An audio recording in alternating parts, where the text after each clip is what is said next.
that lesson from Paul's letter to the Romans is quite a smack in the face for the non-believers, and maybe the believers who say they believe but don't act like they believe. Because he's telling us that you have the gift of God, you have reasoning, God gave you creation, but you're not respecting him. You're not respecting him. You're claiming to be wiser than God.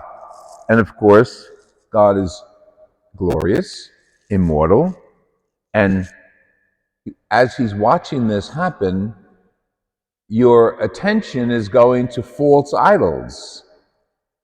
Maybe it's power, maybe it's money, maybe it's lust.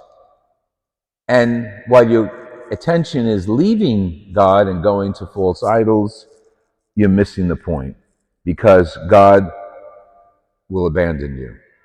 God never himself leaves you, but you have degraded your bodies and begun believing in false gods. Well, that's not the focus of the scriptures today, but doing things and acting correctly according to the things we do is an interesting focus, because we need to be people of the word, Jesus.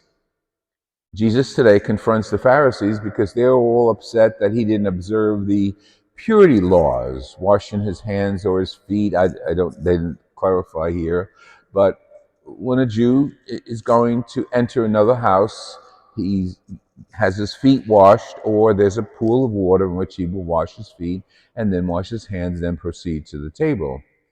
And the Pharisees, well, we think Pharisees, think religious leaders, but also synonymous with the word hypocrite.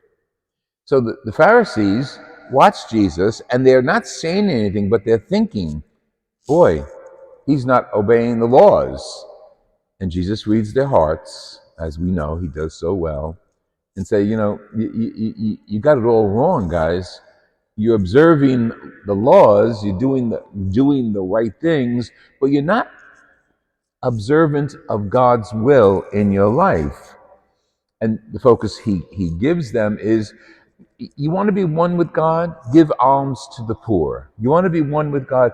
Make up charity and do it. Live it. Don't just go around saying, in our case, I'm Catholic, I go to church. That's not enough.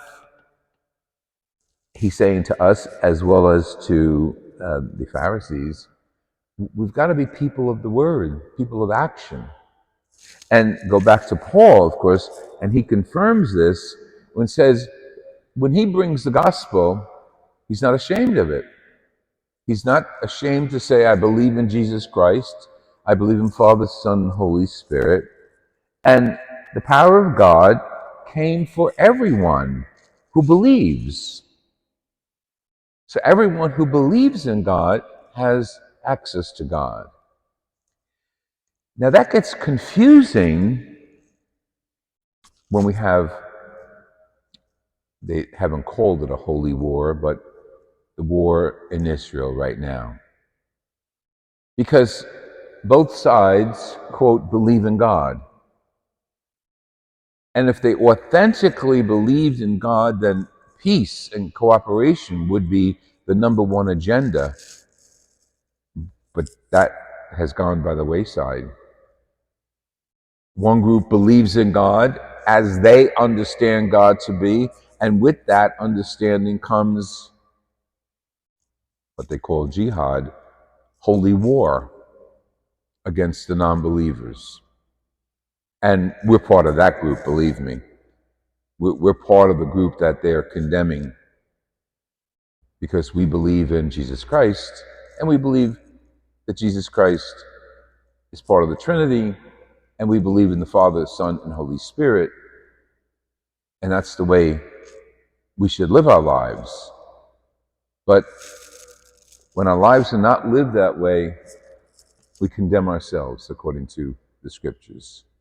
So today we have the world as an inspiration, the poverty, the war, the anger, the hate.